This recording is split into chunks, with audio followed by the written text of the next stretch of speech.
Ito naman yung ginagamit ko na pang corner, pang cut ng corner.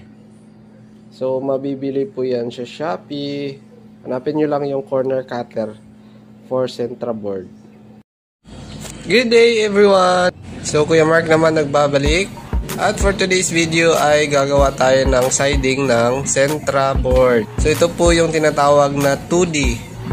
Yung mga wall decor. So, ginagamit ko na yung corner cutter ng Sentra para mas madali yung gawain.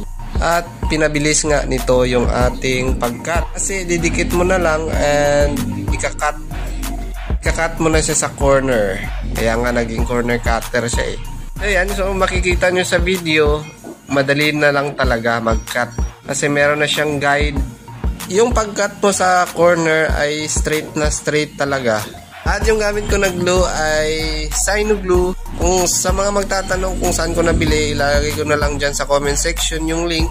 Click nyo lang po yan. And yun lang. Malaking tulong po talaga yan sa mga nag-uumpisa pa lang. Kahit na nga ako matagal na akong gumagawa niyan, malaking tulong talaga.